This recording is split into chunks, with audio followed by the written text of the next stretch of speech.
Diabetes Connections is brought to you by One Touch. Every touch is a step forward. By Dexcom, take control of your diabetes and live life to the fullest with Dexcom. By Tandem Diabetes Care, makers of the t:slim X2 insulin pump. And by Real Good Foods, real food you feel good about eating.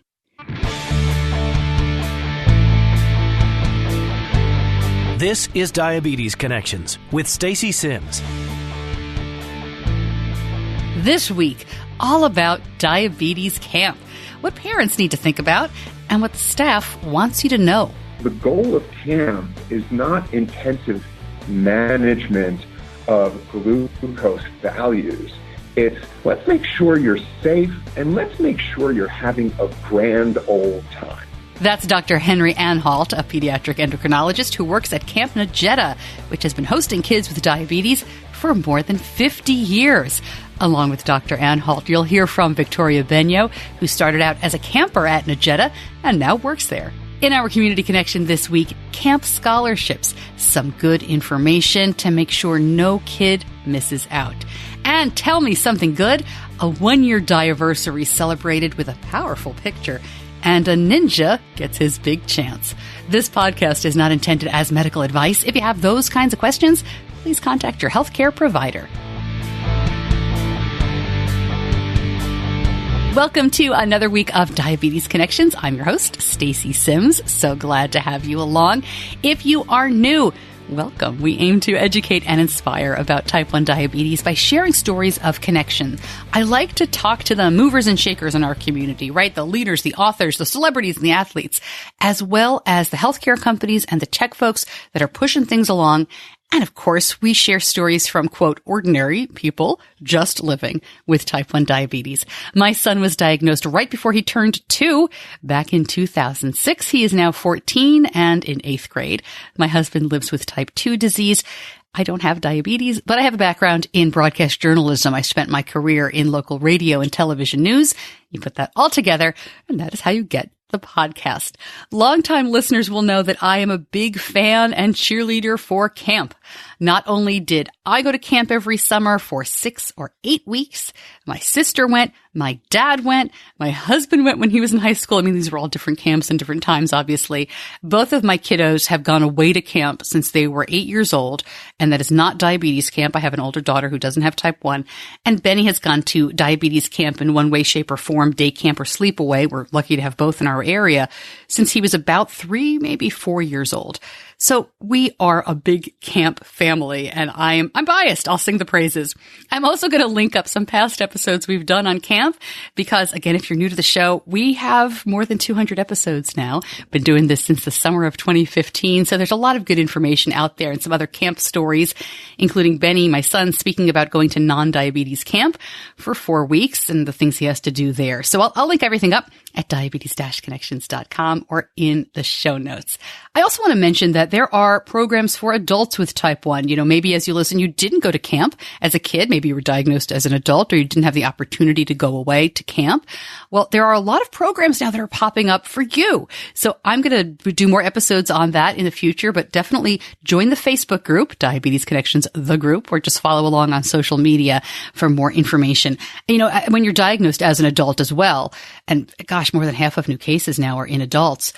I think that camp experience is something that you may think you can't have, but even if you don't want to live in a cabin for a weekend or, you know, rough it, there are great programs for you because, again, I loved camp. I am not going back to that kind of experience. I enjoy my warm shower and my comfy bed. But Benny loves camp. I mean, he is away this summer. He'll be away for a total of 5 weeks.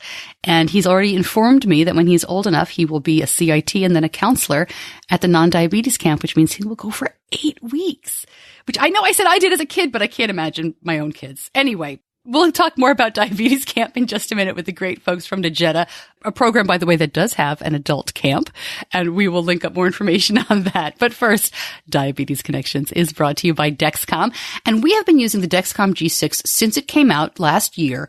It really is amazing for us. The Dexcom G6 is now FDA permitted for no finger sticks for calibration and diabetes treatment decisions. You do that 2-hour warm-up and the number just pops up. I am still getting used to that because, for a long time, we've been using Dexcom for more than 5 years now. And that 2-hour warm up, if we would try to time it, you've done this, right? You're okay. What time is he going to bed? And do I want to stay up? And gosh, it's already 10 o'clock at night. Or if I do it at 7, he'll be at school and will he really remember to calibrate? But you don't have to worry about that anymore. It is fabulous. The G6 has longer sensor wear, now 10 days, and the new sensor applicator is so easy to use. Benny does everything himself now. He says it doesn't hurt at all. Of course, we still love the alerts and alarms, and that we can set them how we want. If your glucose alerts and readings from the G6 do not match symptoms or expectations, use a blood glucose meter to make diabetes treatment decisions. To learn more, go to diabetes-connections.com and click on the Dexcom logo. My guests this week are going to give us the lowdown on diabetes camp. Dr. Henry Anhalt is a pediatric endocrinologist and has been involved with Camp Nejeda, this is in New Jersey, for more than 15 years, both as a pediatric endocrinologist during camp. He's been the board president, medical director, and is now an active trustee. Victoria Benyo was a camper at Nejeda. You'll hear her diagnosis story, and then a counselor. And for the past 3 years, she has been the director of programs. I want to apologize for some of the audio. I hate when this happens. We were having some internet issues when we recorded. Look, it's fine. I'm not putting anything out on this show that I don't think is listenable, but there are some blips. There's some fade outs here and there. So don't think that there's something wrong with your phone as you listen. And if it's fading out, it'll come back very quickly. It's not that distracting, but I just wanted to make sure and mention something before you listen. Okay, let's talk about camp.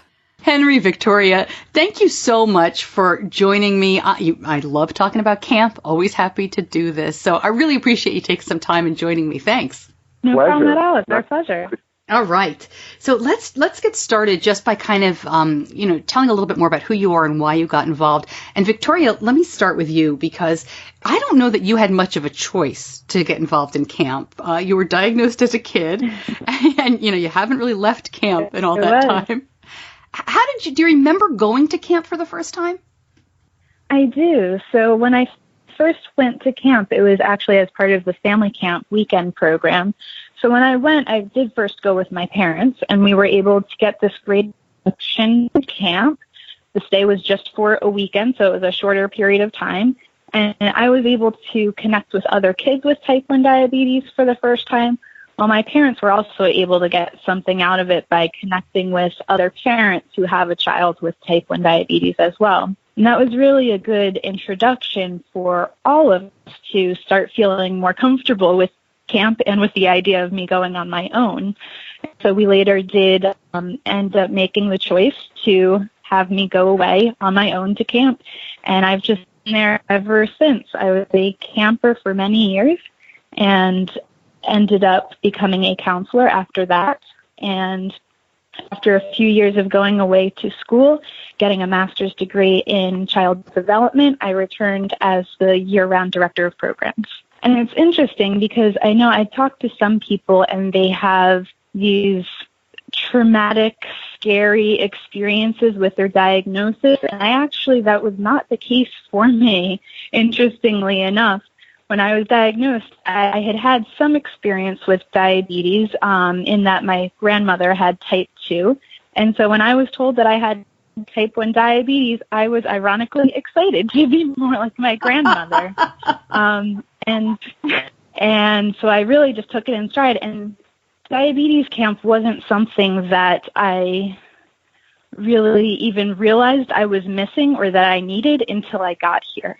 Let me jump over to Henry and get your story because it's a little different. I mean, you were a camp guy as a kid, not diabetes camp, but I know you went away to camp when you were younger, growing up.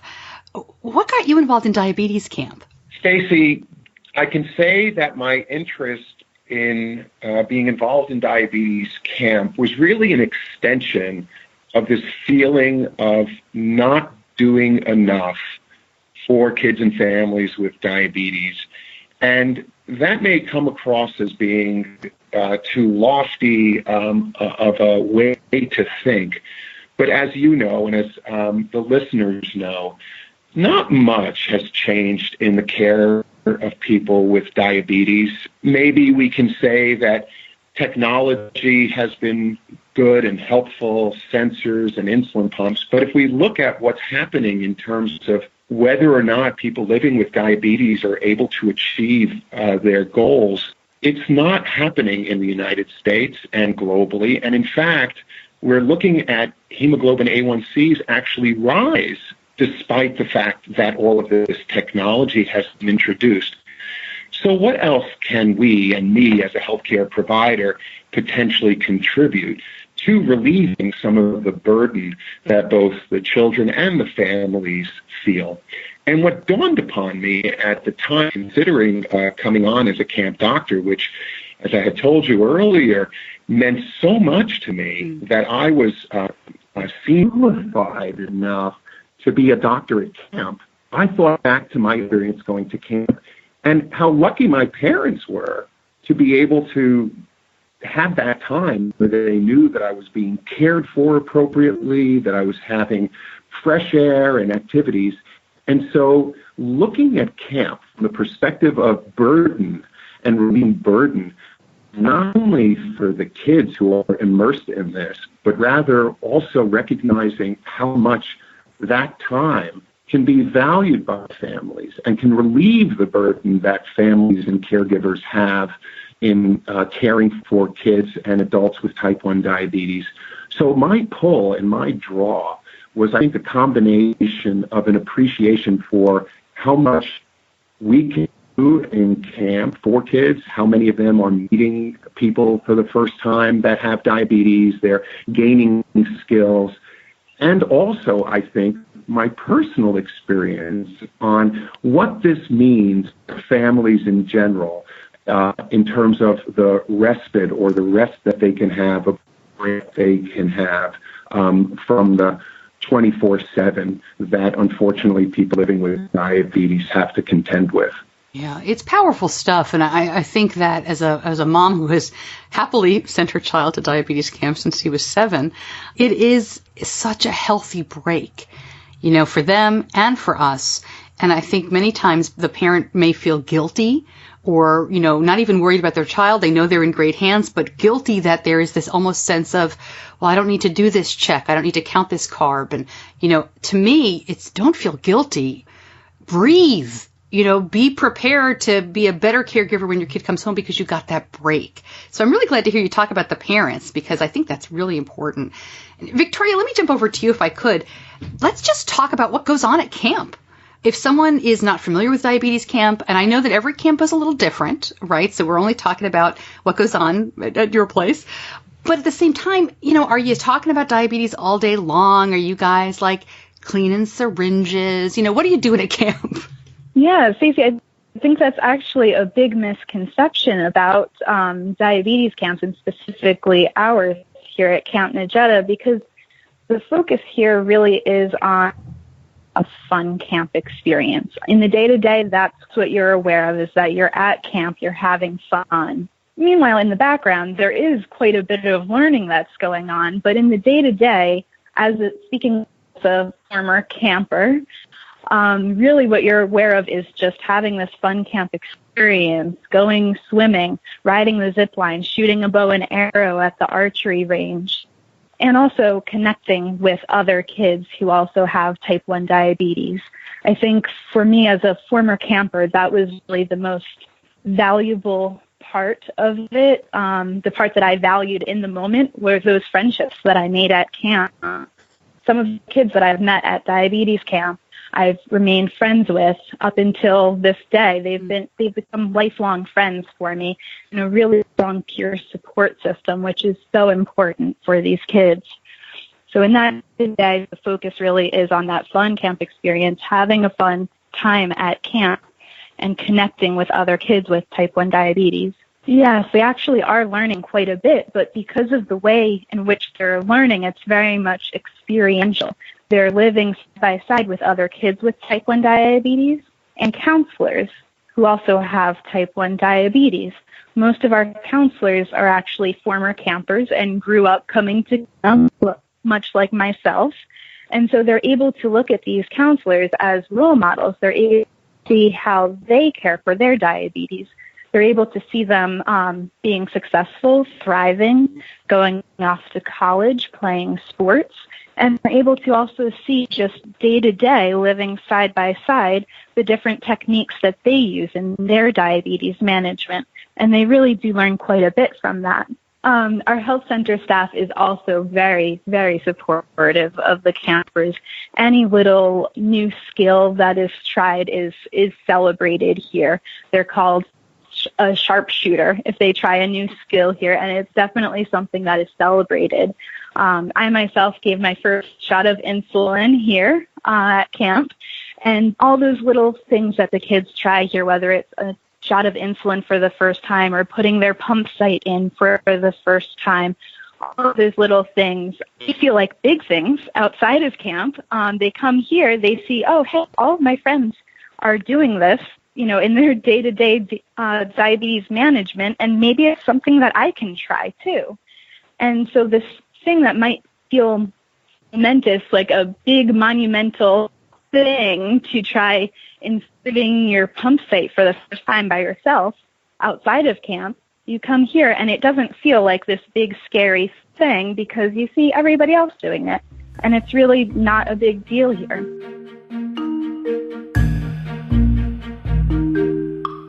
Right back to the interview, but first, Diabetes Connections is brought to you by OneTouch. Handwriting your blood glucose levels is the ultimate throwback. The OneTouch Vario Flex Meter seamlessly syncs with the free OneTouch Reveal mobile app to create your dynamic electronic logbook. And when you choose the OneTouch Reveal mobile app, you'll be joining thousands of other people living with diabetes. In fact, as of this past October, OneTouch Reveal was the #1 downloaded diabetes management app in the US, Canada, France, and the UK.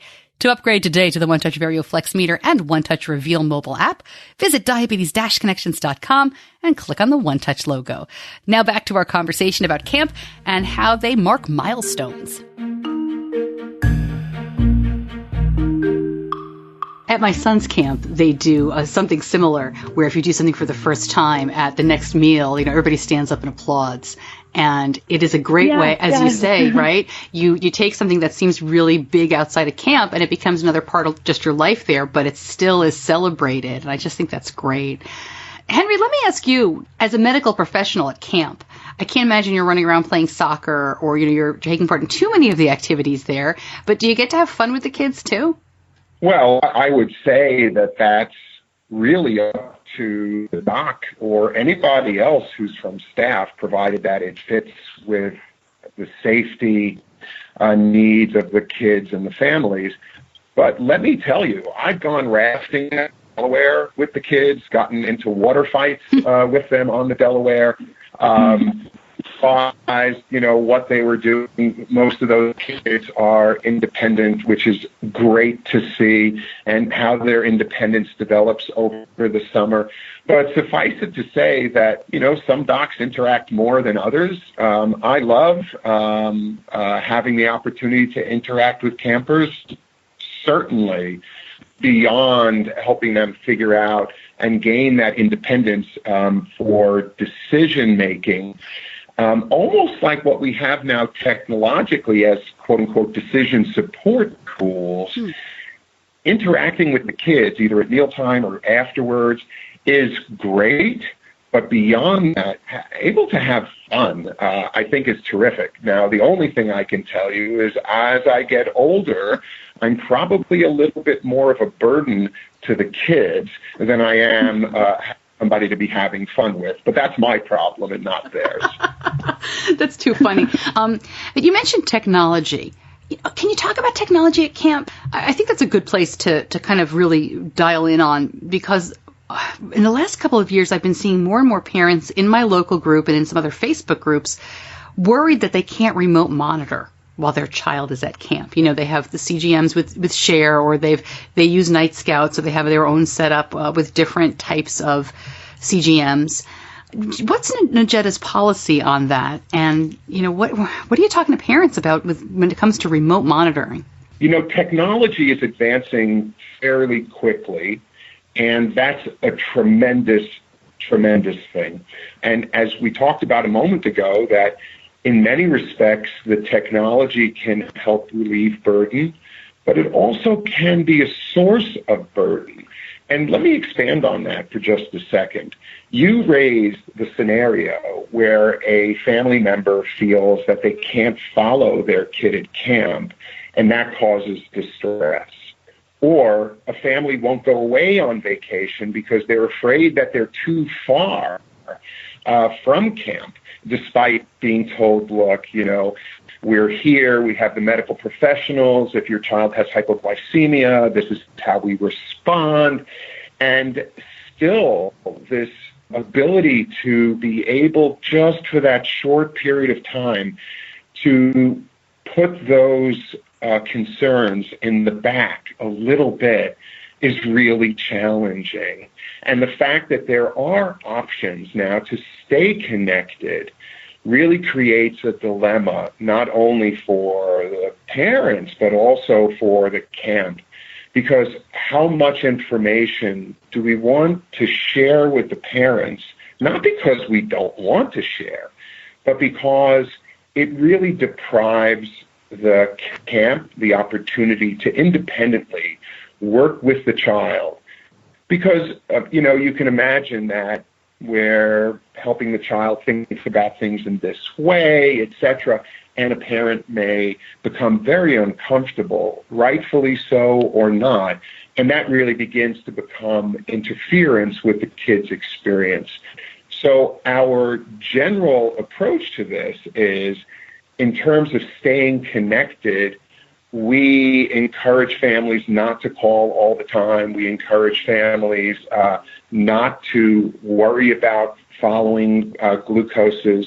And I must admit that there was a recent meeting of the medical committee, and unless Victoria knows, I'm not 100% certain what the policy is now around, for example, hybrid closed loop or CGM per se, but the dilemma that we had as a camp in looking at these technologies are, how do we utilize the technologies and maintain that sense of freedom and enjoyment for kids? And so that balance of using technology, how to respond to technology, is technology in the camp environment creating a burden or not? Is it making the experience for kids more enjoyable? And how is that impacting on the parents' feeling of either being disconnected or inadequate or guilty that they're not there for their child? So a complex question that has to be balanced out with all of those other facets, because it seems like a no-brainer. Well, we now have pump products that can be used as closed-loop systems, and they will continue to iterate and get better and more user-friendly and better algorithms. How do we introduce that to camp? And how do we deal with the distress of a camper who this is what they've learned and this is what they've decided to do? And I'll go off on just a little bit of a tangent in the sense of, how do we deal with kids on intake when they're on a certain regimen of insulin that we feel is probably not the safest for a kid in camp, and how that is translated by the parents and the confidence that they have and the comfort of the child. Wait a minute, this is not how I was trained. This is not how I do things. For camp's purposes and in order to maintain safety, we may reduce insulin dosing on intake. Somebody has a high A1C and maybe they were struggling around taking bolus dosing at certain times. And so knowing that the supervision of getting those doses may in fact create hypoglycemia, and that the reason that the A1C was elevated may now be completely undone, we have to make that value judgment and that medical judgment of what to do, which can be very unsettling to parents and to the children themselves. So a complicated question. Victoria, I don't know if you have anything to add around specific policies and technology.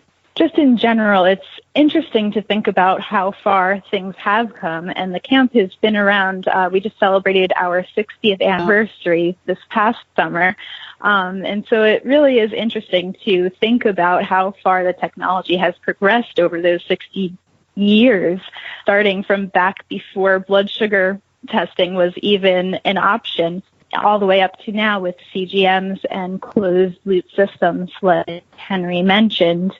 And so the camp has been adapting to these new technologies, and the medical committee meets regularly to figure out, to discuss the best ways to integrate these technologies into the camp for everyone's safety and well-being. It is really something that I know a lot of camps are grappling with. In fact, I believe when I talked to some folks from the ADA on the show about camp last year or the year before, they were talking about redoing their policies. And of course, the American Diabetes Association runs many, many camps across the country, because when you have parents coming in with, as you said, technology that their kids are used to using, but that the parent may know more about, or the parent may want to remote monitor and you don't allow that. There's a lot of complications there. I'll editorialize for just a moment. I'm happy to put myself out there as an example of a parent who says, here's my kid and do what you want with him for the week. In my opinion, and I've known these professionals, these are our healthcare providers. So I'm very fortunate in that these are our endocrinologists and diabetes educators and other professionals that I've known for more than a decade now. So when I drop Benny off, I say, what do you think would be cool to try this week? To him, and to the camp. And Benny's been on a pump since he was 2. He's had a Dexcom since he was 9, so more than 5 years now. And last summer he said, I'm going technology free for the whole week of camp. And I was like, that's bananas. Why would you do that? But he wanted to. And I think it was great because I knew he'd be safe. And it's always good to get the basics back. Pumps fail, CGMs crap out, things happen. So that was fine. And he's at the time he was 13, so it's a little different than sending your 7-year-old. But in my opinion, these are the people that know great stuff, and why not take the opportunity of camp to maybe have your kid learn something and be exposed. But I don't envy you guys, because I think it's a big challenge, especially now this summer. I'll play devil's advocate on myself. We now have the Dexcom 6 and the Tandem X2. So we have the basal IQ, and it has been phenomenal for us. Benny's A1C has gone down with fewer lows. So, for a teenage boy, you can't argue with that. We love it. I don't want him to go technology free at camp, but it'll be his decision. So just to kind of put I don't want to take the whole interview and make it about technology, but just so you know where I stand. It definitely is a struggle for both. It's definitely a struggle for both parents and children to, to make those sort of decisions. And we definitely do have kids who, similar to your son, do opt to go technology free here at camp. And then other families are more comfortable with utilizing the technologies. So we're able to work with both types of families. Very cool. Okay. Henry, you mentioned parents shouldn't try calling the camp all the time. Let's talk about nervous parents. Technology aside, I know a lot of first-time parents are very nervous. It's not even about just the diabetes. It's about being away from home for a week. What do you tell them to do? Do you do like a first night or second night check-in at all? I'm curious from the camp perspective. How do you make nervous parents feel a little bit better? So I'll answer from the perspective of my encounter with the patients on intake day and the parents. And I must admit I'm disappointed with myself right now, because words matter, and I use the word patient. And that tells you a little bit about unconscious bias. But the campers, when we greet the campers on intake day and we greet the parents, that's where I have those conversations. And I tell them that for their kids' independence and for their peace of mind, they should not call, and that it really can interfere with the ability of the camp to maintain that connection with the camper.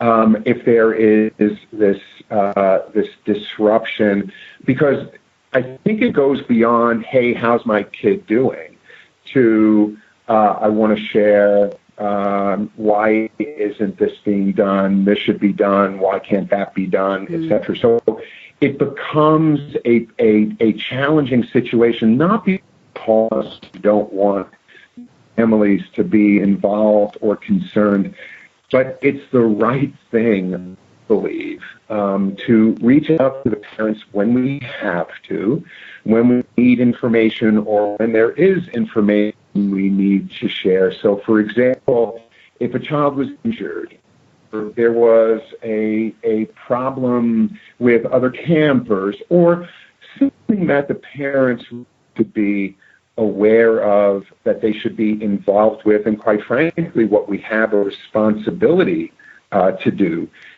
is to bring the families in the loop when those kinds of circumstances arise. What we want to try to avoid is day-to-day management and involvement that could present a challenge in terms of being able to deliver care. Now, let me give you a real-world experience.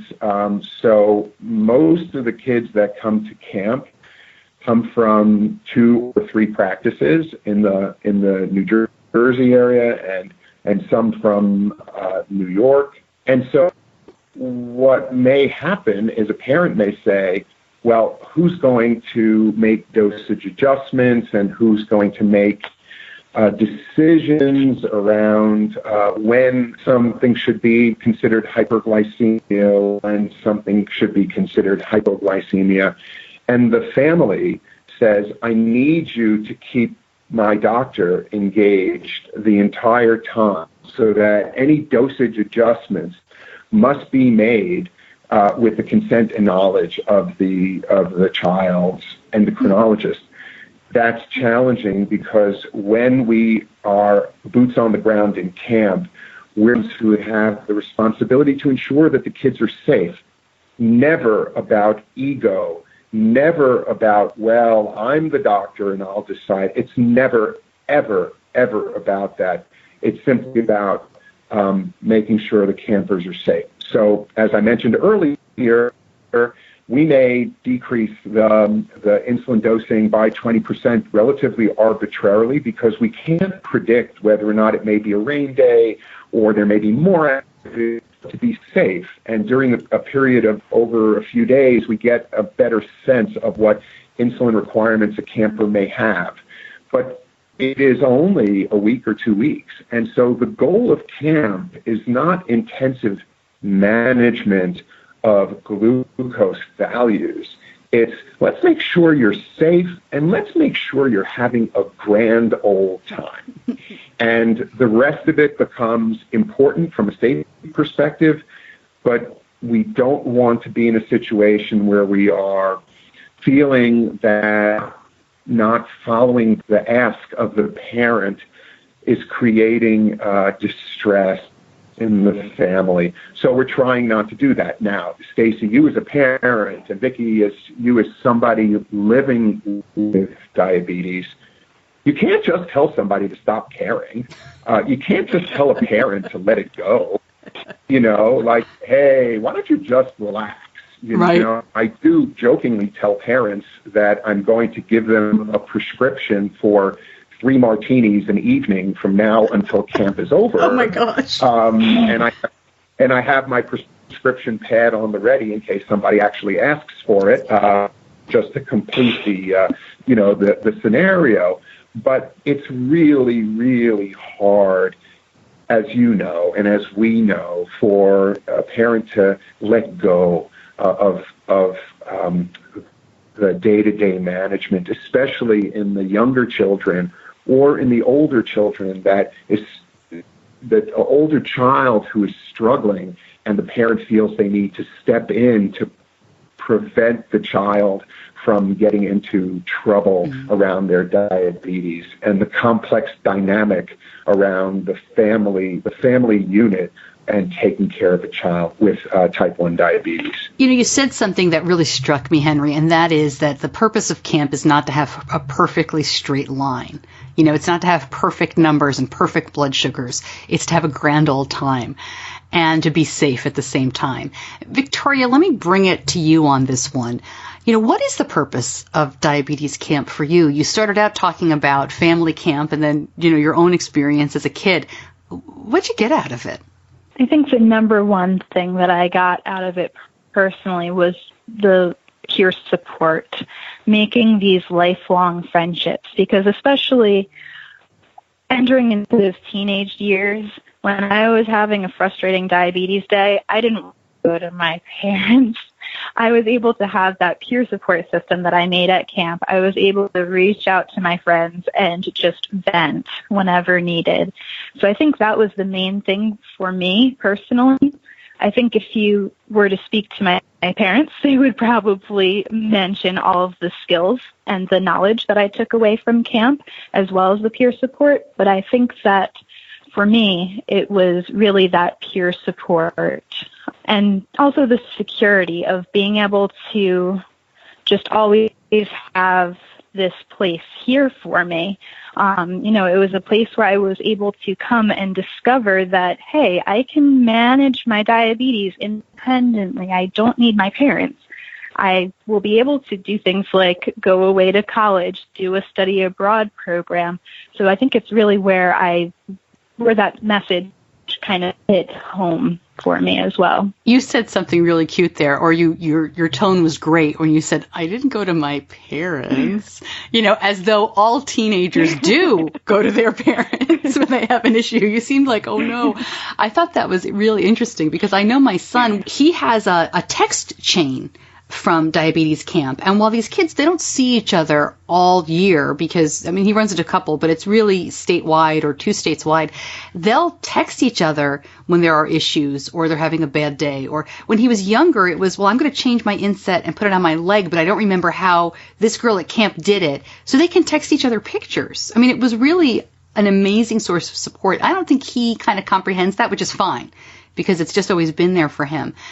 When you're at camp during the summer, have you had times where a camper has said something to you where you thought, I'm so glad I was here for this? That's a good question, Stacey.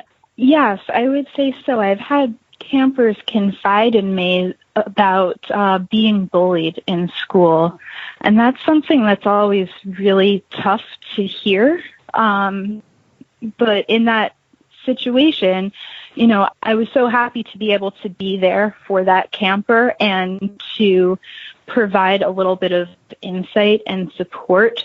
I think that support is a huge thing that comes out of camp, knowing that you're not alone, that you have this support system to fall back on. It's not just you. I think that is huge for any child who is being bullied for any reason, but especially for type 1 diabetes, because that is truly, a very sad thing to hear that anybody would be in that situation. Wow, that's tough to hear. Henry, anything for you? Do the kids ever just kind of talk to you or anything come up at camp and you're just kind of glad you were there for that? First of all, I think it's important to point out that there has to be some psychological safety in a child or a camper speaking to anyone in camp, and that's true for a physician. And so there is this judgment call that we as physicians and other members of the staff have to make about when a child confides about something that may or may not require further sharing of information. So just like when you see a patient in the office, and they share things with you, and they ask you not to share that with the parents, and at risk of losing trust, you make a decision that that's something you aren't going to share.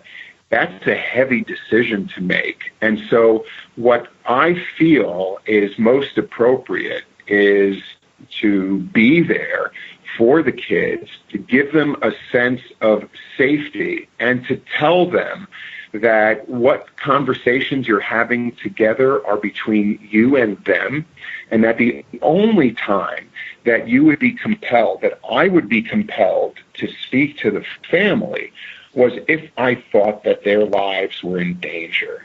So I put that out there as a disclaimer so that if a child I mean, it's a double-edged sword. On one hand, they may therefore not confide, but it is important to protect the integrity of the relationship between myself and the campers that do come to me, that they have full disclosure about how I'm going to approach it.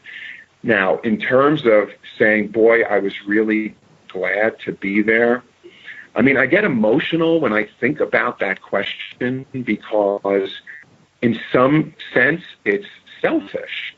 Because when a child or a camper comes to talk to me and I recognize the impact that camp is having on that child, and I see a blossoming or an awakening sometimes of kids in camp, that to me is very moving. It's really, really an intense emotional experience for me. And so I'm glad for any conversation that I have with campers, and just being involved with camp every single day as a board member, it reminds me of the impact that we're having on so many different kids and so many kids.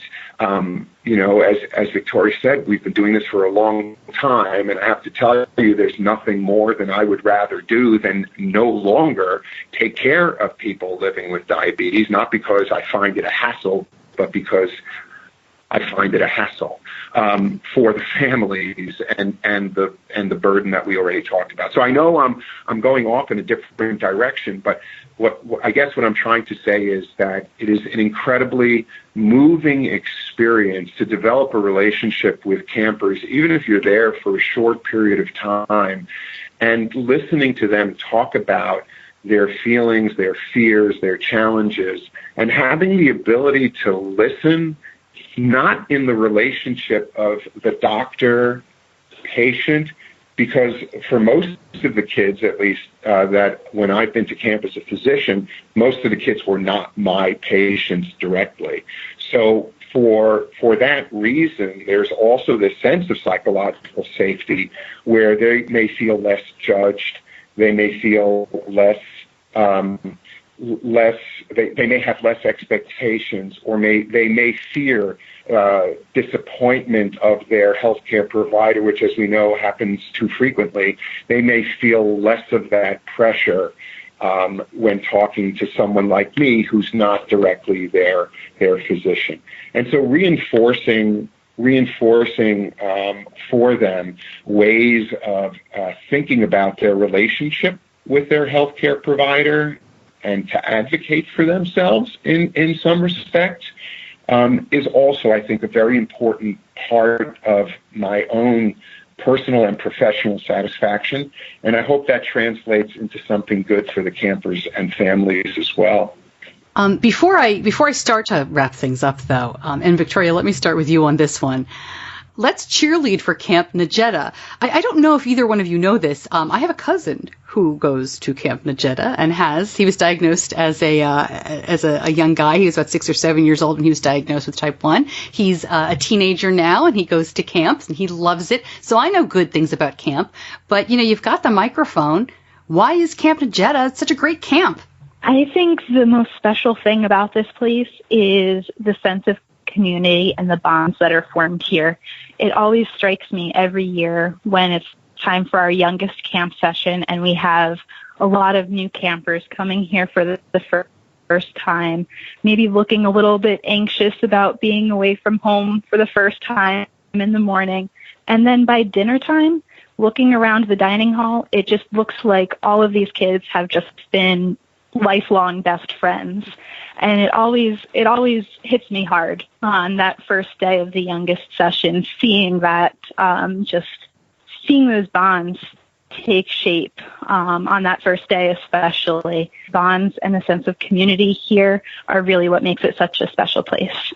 I often talk about is a magical place, and conveying what that means, I think, is hard unless you've either been a camper or have had involvement with camp.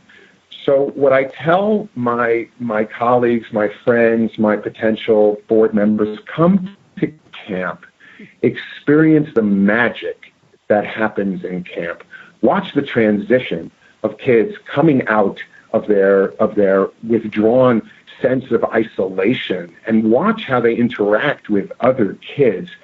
It is mind-blowing to see, and you have to stop for a second and take a step back and go, holy moly, what these kids and families have to deal with, and how camp gives them an opportunity to really, really meet other people who have diabetes. And as we know, there are lots of kids who go through life never meeting someone else who has type 1 diabetes.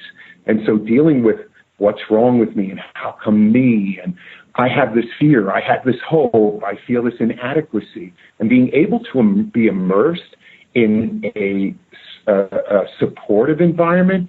And there's nothing more powerful than the peer support element. And as Victoria said earlier, around sharpshooters and gaining new skills, camp is, in a word, a magical, magical place. And until there is a cure, we hope that we can continue to provide that kind of experience for kids. And one more thing that I would be remiss if I didn't point out. You know, our mission as a camp is to take care of every camper that wants to come to camp, regardless of financial status, regardless of their ability to pay. We will pay for every camper that can't afford to come, space permitting. And I think, again, it's because camp for us means so much because of what it is that we accomplish in camp, that sharing that information with potential donors is genuine. It's natural. It's not something that any one of us feels that we have to sell or push. And all of that being said, we're not going to be able to continue to survive as a camp without the generosity of donors. And so our dream is to never have any financial requirements until a cure, and have the camp support everyone who wants to be in camp, either by expanding the camp or just by more camp scholarships. Wow, it's a great thing to say. I mean, it's a wonderful opportunity for so many families. That's really great to hear. Victoria, let me just end by asking you, you mentioned at the beginning you were diagnosed at 6, your family jumped right into camp. What would you tell that 6-year-old that, you know, could you have imagined you grow up and your job is camp?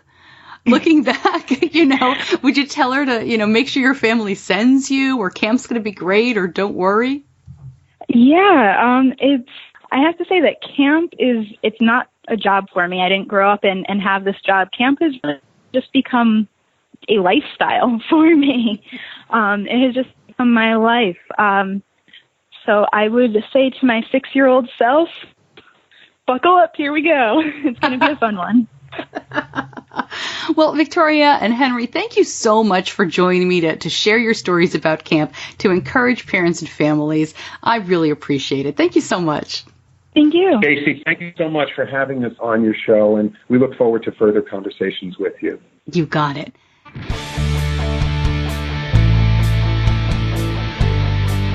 You're listening to Diabetes Connections with Stacey Sims. More information on Diabetes Camp. I'll link up Camp Nejeda.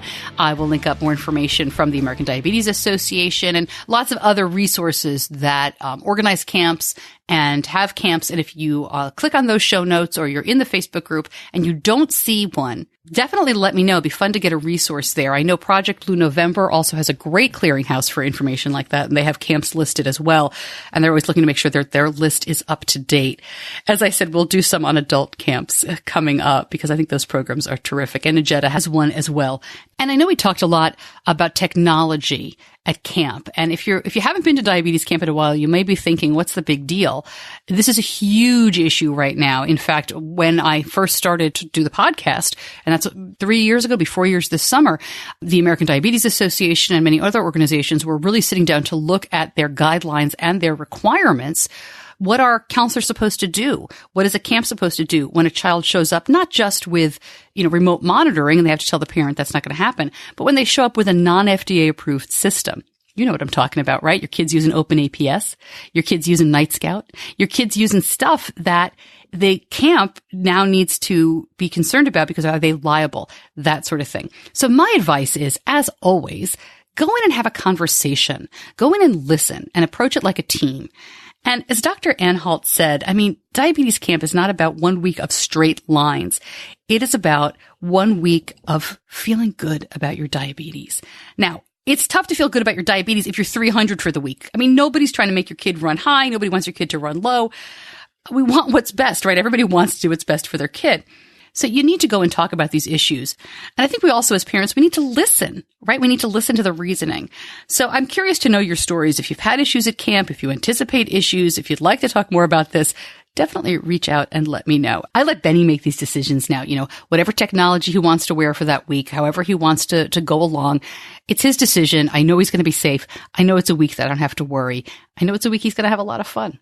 Okay, more information about camp in our Community Connection segment. Let's talk a little bit about paying for camp. Community Connection brought to you by Tandem Diabetes Care, makers of the t:slim X2 insulin pump. Now, of course, one of the biggest issues about camp is cost. Now, I am not going to try to run through all of the help that is out there. There are scholarships. There are national scholarships, regional, individual charities. Every camp I know of provides some assistance in some way, shape, or form to families who need it. But I just want to take a moment here and let you know that help is available because I think that people don't realize that it is. And with a week of diabetes camp costing anything from $300 to $1,500, depending on what kind of camp you're going to and the facilities and what's offered, that sort of thing. It adds up. Summer camp is probably our biggest expense for our kids. I talk about sending them away and doing all this stuff. It is very expensive. And I usually try to do some kind of payment plan all year long. But there are scholarships even for the non-diabetes camps that my kids go to. So please seek them out. I'm going to link up a bunch of good resources. Some of you might not know about brightfunds.org. There's a group called Camp Angels.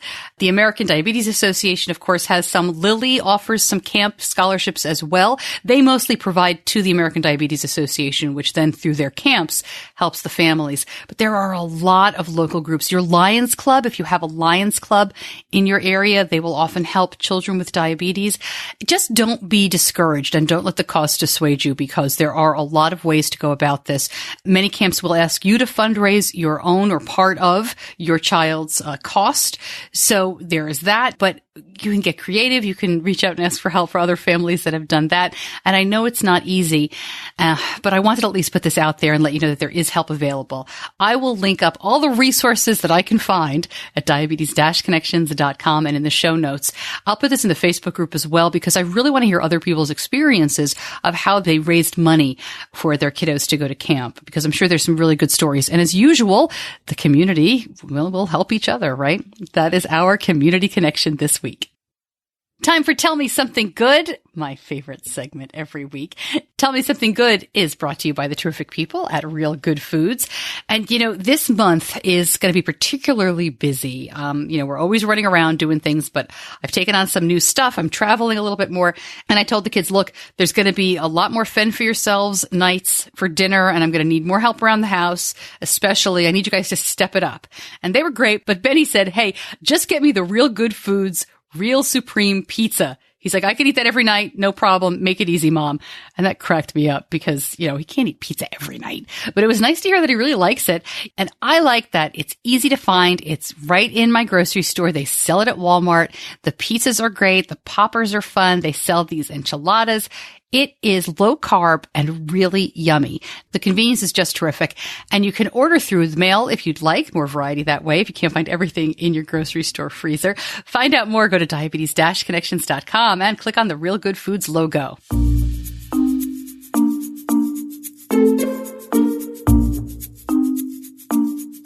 We have two Tell Me Something Good stories this week that are very different from one another. I wanted to share with you something that popped up in our local group. I run a big Charlotte area Facebook group for parents of kids with type 1. And Carmen posted a photo the other day that just took my breath away. And I know photos are not going to translate well to the podcast. So I'll put it in the Facebook group and I'll put it on the page as well out on social media.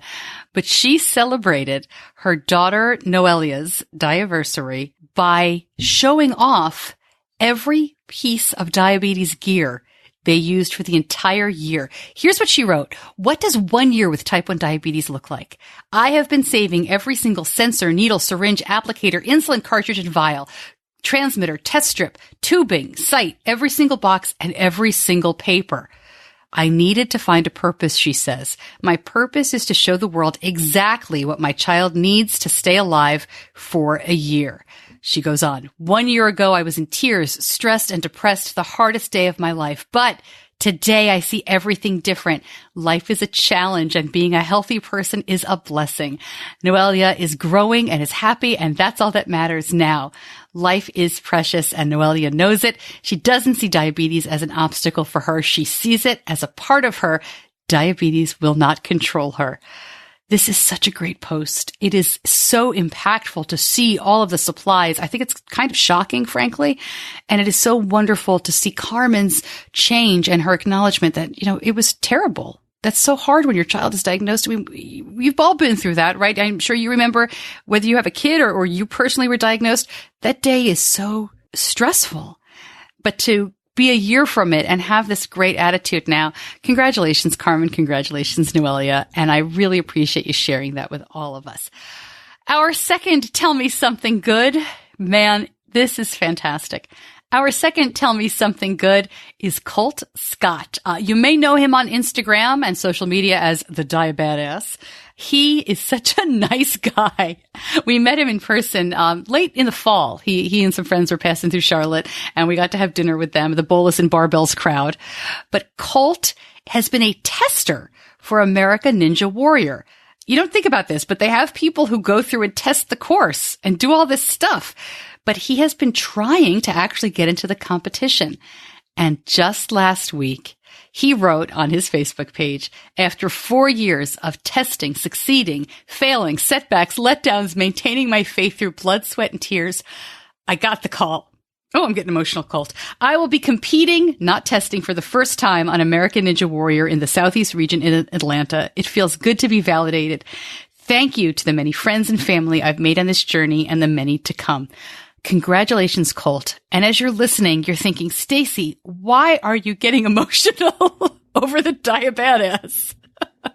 Well, I can tell you why. It's because it's just one of those connections that came at the exact right time.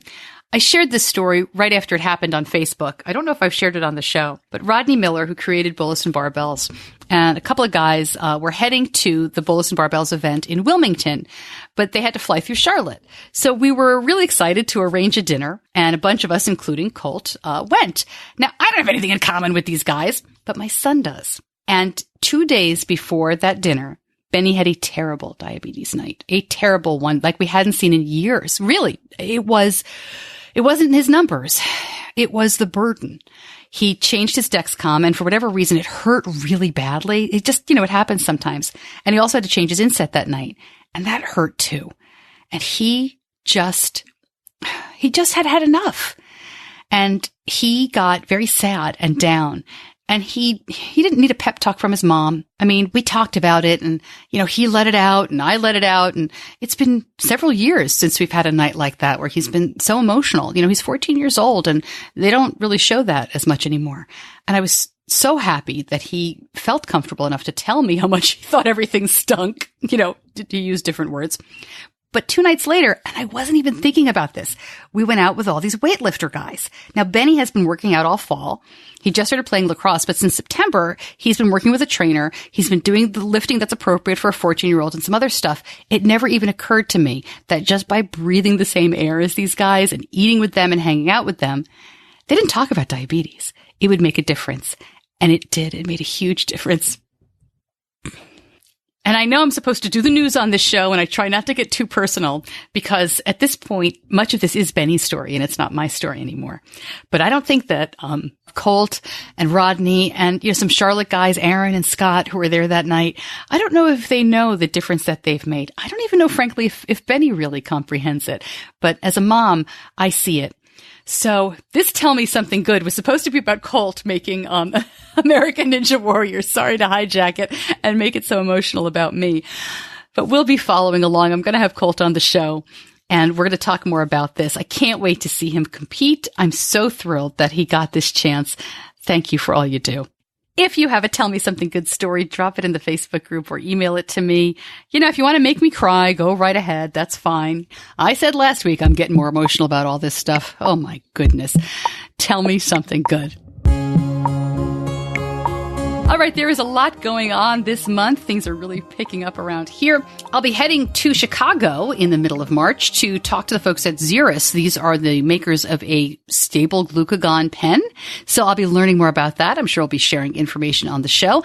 I'm excited to meet some new people and go to this conference. I was invited, so they are paying for my room and board, and I'll be reporting back. Then the last week of March, we're going to be heading out to Seattle to Friends for Life, my first time going to Friends for Life in Seattle. So I'm really excited to see what's going on with the West Coast group.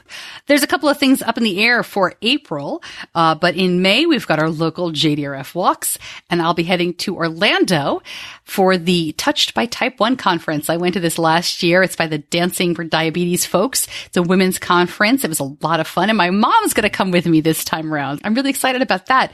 They don't live that far from Orlando in Florida, so it's always fun to spend some time with my mom. I'm excited for that. If you have an event where you'd like me to come and speak or do the podcast live, or, we can have a lot of fun, whatever you want to do, just let me know. You can always email me or message me on social media. Okay.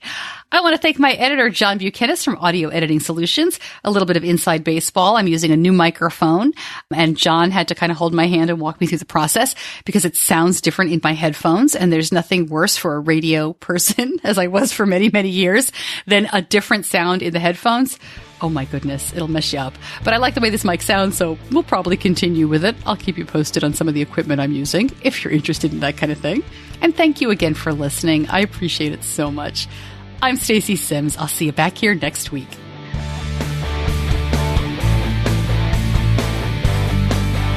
Diabetes Connections is a production of Stacey Sims Media. All rights reserved, all wrongs avenged.